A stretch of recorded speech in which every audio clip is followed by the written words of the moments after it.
Good day, everyone. So we are the group 2 and today we will be discussing about the science and technology in 20th century. Right now, we're going to discuss about the dawn of modern physics. So, when we say dawn of modern physics, it marks the transition from classical physics to new theories that revolutionize our understanding of nature. So, there are two major pillars of modern physics emerged. One is the quantum mechanics. So, when we say quantum mechanics, gani, it describes the behavior of matter and energy at a very small scales, such as atoms and subatomic particles. So unlike classical mechanics, it introduces concepts like wave-particle duality, uncertainty principle, and quantum superposition. The quantum mechanics was developed to explain phenomena like black body radiation, photoelectric effect, and atomic structure. So it lead to technologies such as laser, transistors, electron microscopes, and modern electronics, including cell phones. The next the next one is relativity. So ang relativity is a fundamental theory in physics developed by Albert Einstein. It consists of two main parts, which is the special relativity and general relativity. Special relativity in 1905. It describes how space and time are interconnected, especially at speed close to the speed of light. And it introduces the concept of time dilation, or moving clocks run slower, and length contraction, which is moving objects appear shorter. General relativity in 1915 expands this to include gravity, describing it as a curvature of space-time caused by massive objects. It explains phenomena like black holes, gravitational, time dilation, and the bending of light by gravity or gravitational lensing. So this theory has been confirmed through experiments and is crucial for technologies like GPS. I am Zaira Hazel Canoigo, so let's proceed to uh, revolutionizing communication and computing. So first, the radio and television. In 1901, Guglielmo Marconi sent the first transatlantic radio signal, proving that wireless communication over long distance was possible. During the 1920s, television broadcasting began to develop, allowing people to see moving images and hear sounds from far away. But by 1950, TVs had become very popular, with millions of homes owning television sets, which changed how people got information and entertainment. The second one is transistor and microchip. In 1947, scientists at Bell Labs invented the transistor, which replaced older vacuum tubes. Transistors were smaller, more reliable, and energy efficient, leading to better electronic devices. In the late 1950s, the integrated circuit, also called a microchip, was created. It allowed many tiny electronic components to be put together on a small chip. This invention made it possible to build smaller and more powerful computers, eventually leading to personal computers. Lastly, the third one is the Internet. In 1969, the US developed ARPANET, the first network to link computers together. It was the starting point for what we now call the Internet. In 1989, Tim Berners-Lee invented the World Wide Web, which allowed people to access and share information easily through websites and browsers. This changed communication and computing forever. In short, these inventions, radio, television, the transistor, the microchip, and the internet, each played a major role in revolutionizing how people communicate, access information, and use technology in their lives. Good day everyone! Today I will be discussing the exploring of cosmos. First we have Robert Goddard's liquid fuel rocket 1926 and Wernher von Braun's V2 rocket during World War II.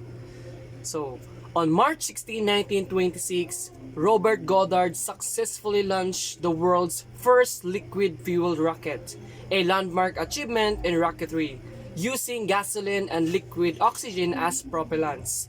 Key facts about Goddard's liquid fuel rocket. Goddard's rocket was the first to successfully use liquid propellants, a combination of liquid oxygen and gasoline. The historic launch took place on March 16, 1926 at a farm in Avon, Massachusetts. The rocket flew for 2.5 seconds, reaching an altitude of 41 feet, 12.5 meters, and traveling 184 feet and 56 meters. This event is considered pivotal moment in the history of rocketry, paving the way for future and advancements in space exploration and technology. Goddard continued to innovate in rocketry, developing techniques for controlling rocket motion and building larger, more powerful rockets. The NASA Goddard Space Flight Center in Greenbelt, Maryland, is named in his honor to recognizing his contributions to space exploration. During World War II, Wernher von Braun and his team at Peenemünde developed the V-2 rocket, the first long-range ballistic missile which was used by Nazi Germany against Allied targets, particularly London and Paris, starting in September 1944. The V-2, also known as the A-4, was a liquid fuel rocket developed by von Braun and his team at the Rocket Development Facility in Peenemünde on the Baltic coast. It was the first long-range ballistic missile, and it was a revolutionary breakthrough in rocket and missile technology. The V-2 was designed to be launched from mobile platforms and had a maximum range about 320 km and 200 miles and a 1-ton warhead. The V-2 was 46 feet and length with weight 20,000 pounds. The second is the Soviet Union launched Sputnik in 1957. Yuri Gagarin became the first human in space in 1961, and Apollo 11 landed humans on the moon in 1969, with over 400,000 people working on the Apollo's program at its peak. Could you imagine? 400,000 people working on Apollo's program. In 1957, the Soviet Union launched in Sputnik 1, the first artificial satellite, kicking off the space race. In 1961, Soviet cosmonaut Yuri Gagarin became the first human in space, orbiting Earth in the Vostok 1 spacecraft on April 12.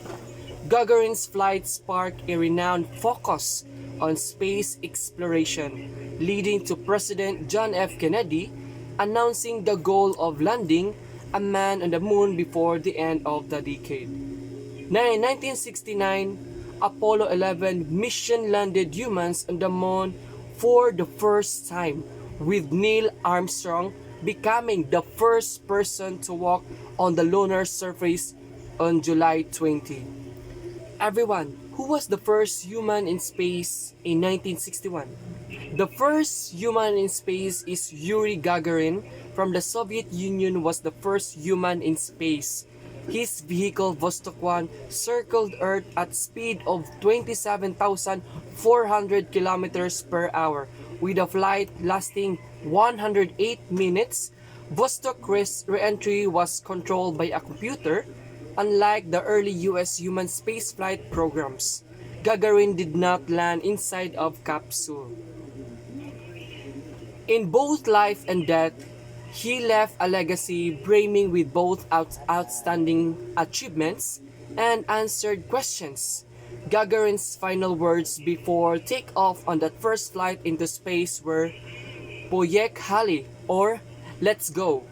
The praise became a common one in Russian speech thanks to cosmonauts. And the last one is Voyager probes launched in 1977, Hubble Space Telescope launched in 1990, expanding our understanding of the universe.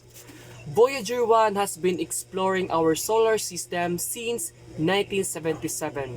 The probe is now in interstellar space, the region outside the heliopause or the bubble of energetic particles and magnetic fields from the sun. Voyager 1 was launched after Voyager 2, but because of a faster route, it excited the asteroid built earlier than its twin, and it overtook Voyager 2 on December 15, 1977. Voyager 1 discovered a thin ring around Jupiter and two new Jovian moons, which is Theb and Metis. At Saturn, Voyager 1 found five new moons and a new ring called the Geo ring. Voyager 1 was the first spacecraft to cross the heliosphere, the boundary where the influences from the outside our solar system are stronger than those from our sun. Voyager 1 is the first human-made object to venture into interstellar space, and the Voyager 2 launched on August 20, 1977, quickly followed by Voyager 1 on September 5. Both probes traveled to Jupiter and Saturn, with Voyager 1 moving faster and reaching them first. Let's proceed to medical advance and fight against disease.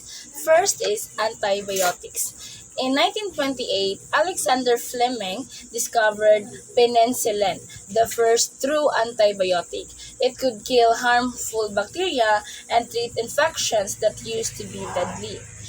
This discovery led to the mass production of antibiotics, which saved millions of lives by treating bacterial infections like pneumonia, strep throat, and more. Number two is vaccines.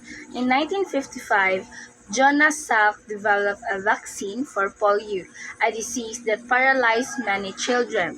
In 1963, Maurice Hilleman created the measles vaccine.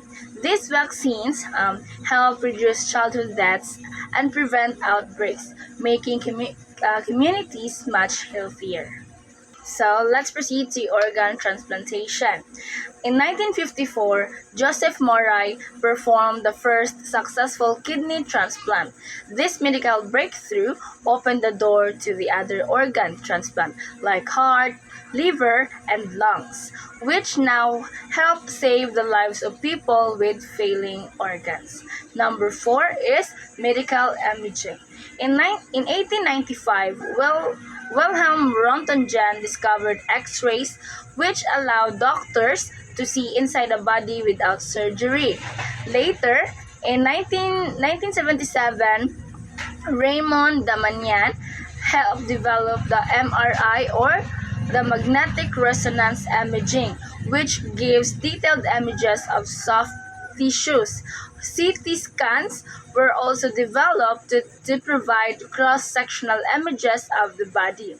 These tools have revolutionized diagnosis, helping doctors find disease and injuries faster and more accurately. In short, these medical advances, antibiotics, vaccines.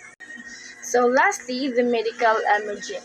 In 1995, in 1895, Wilhelm Röntgen discovered X-rays, which allowed doctors to see inside a body without surgery.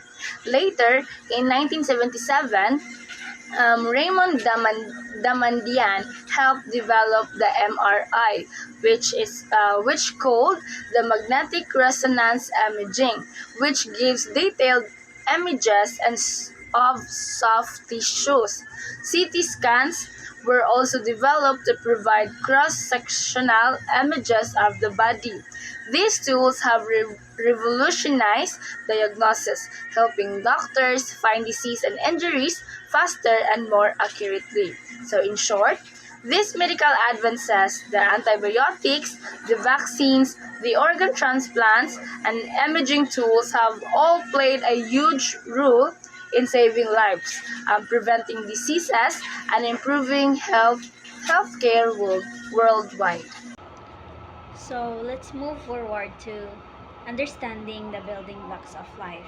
So when we say understanding the building blocks of life, we're referring to the fundamental molecules that can make up all the living organisms. So we have double helix structure of DNA. So is a fundamental concept in biology, and this is essential for understanding how genetic information is stored and transmitted. DNA consists of two strands that wind around each other, forming a shape resembling a twisted ladder. So, this is the double helix. So, each strand has a backbone made of alternating sugar or deoxyribose and phosphate groups. Attached to each sugar is one of four nitrogenous bases. We have adenine, thymine, cytosine, and guanine. The two strands are held together by hydrogen bonds between the bases. So base pairing is specific. Adenine always pairs with thymine. Cytosine or C always pairs with guanine or G. The discovery of double helix structure of DNA was culmination of work from several scientists. We have Rosalind Franklin and Morris Wilkins. They use X-ray diffraction to study DNA. Franklin's Photo 51 provided crucial evidence of DNA's helical structure. This image was instrumental in Watson and Crick's model. X-ray diffraction involves beaming X-ray through a crystallized substance, and the way X-ray scatter reveals information about the molecule structures. James Watson and Francis Crick, they built a physical model of DNA incorporating Franklin's X-ray data and another research. So they recognized the importance of the base pairing rules, A with T and C with G. Now, let's proceed to the development of recombinant DNA technology. So the development of recombinant technology in 1970s leading to genetic engineering and biotechnology. The first genetically engineered bacterium was created by Herbert Boyer and Stanley Coher. So this process involves manipulating DNA in a laboratory setting to create new combinations of genetic materials that would not naturally occur. Recombinant DNA technology has numerous applications. First, producing the therapeutic proteins such as insulin and growth hormone. The second one is developing genetically modified organism or GMOs for agriculture. So, for example, imagine you have two different pieces of a puzzle.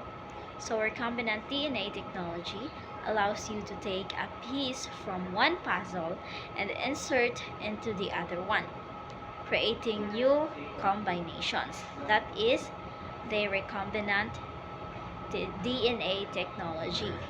So right now we're going to discuss about the legacy of the 20th century, a foundation for the future. So the 20th century was a period of groundbreaking advancement in science, technology, and society. So shaping the modern world. Discoveries like quantum mechanics and relativity lead to innovations in electronics, computing, and space exploration, while medical breakthroughs, nuclear energy, and the internet transformed daily life. So these advancements laid the foundation for AI, biotechnology, renewable energy, and renewable energy and future space exploration. So this innovation not only shaped the modern era but also continue to drive progress and global development in 21st century.